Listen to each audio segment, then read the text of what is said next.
The Canadian government expresses disappointment after the United Kingdom strips Jihadi Jack of his British citizenship.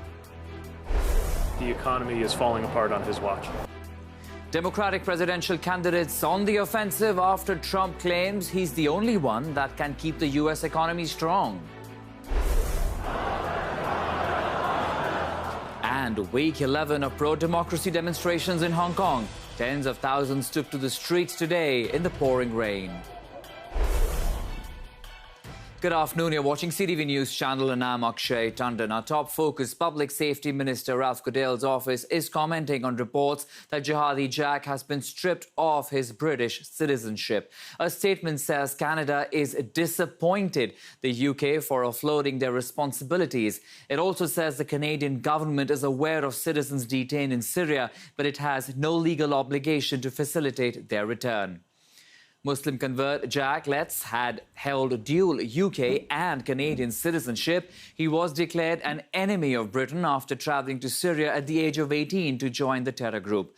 Letts has begged to return home after being captured by Kurdish forces in 2017.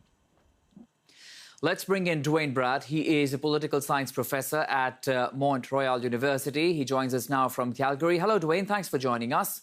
Hello. So here's a complex situation with Jack Letts, Duane. He's also known as Jihadi Jack, but after Britain stripping him with his citizenship, he finds himself solely a Canadian national because of dual citizenship. What can Canada do now? Well, we're stuck with him. That's why the Canadian government was upset when Britain stripped him of his citizenship. And this goes back to the 2015 election campaign and Justin Trudeau's mantra of a Canadian is a Canadian is a Canadian. And they took steps to amend our citizenship law to prevent Canada from stripping citizenship, even of foreign fighters. And so the challenge is, what are we going to do with this guy?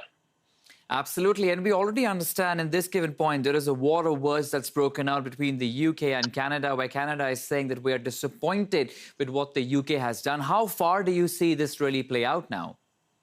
Well, I think they're upset not because of what Britain did, which is justifiable under British legislation, but because we're now stuck with Jack.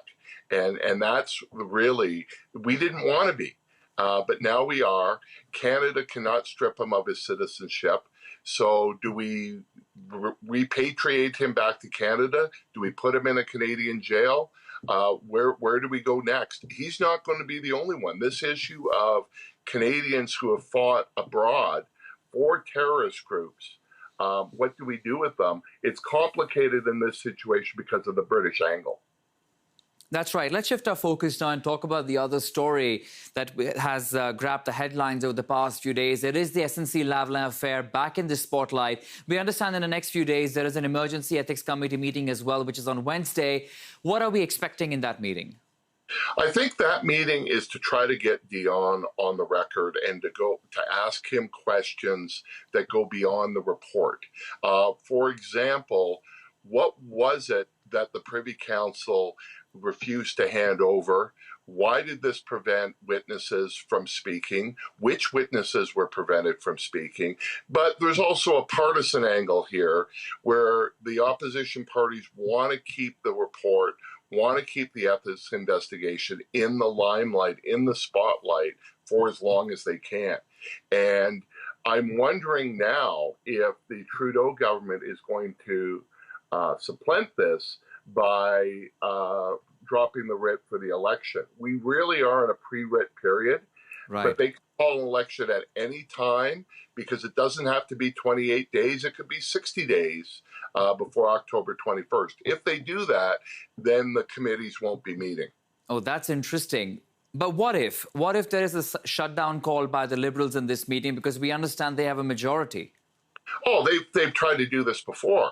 And we've seen numerous episodes of the House Justice Committee trying to shut things down.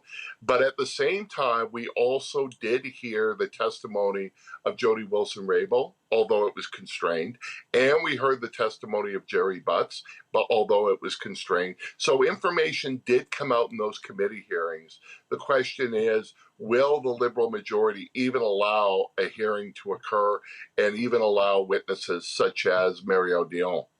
That's right. And very briefly, Duane, what does it speak of the Prime Minister and the Liberal Party when the Prime Minister comes out and says, yes, that I have made a mistake in the SNC-Lavalin affair, the buck stops at my office, but I will not apologize for that mistake? What sort of a message is this really sending out? Well, how about start with an apology for denying that the story even existed back in February 7th? He keeps saying, I accept the report, but I disagree with parts of it. Well, which parts do you disagree with and why?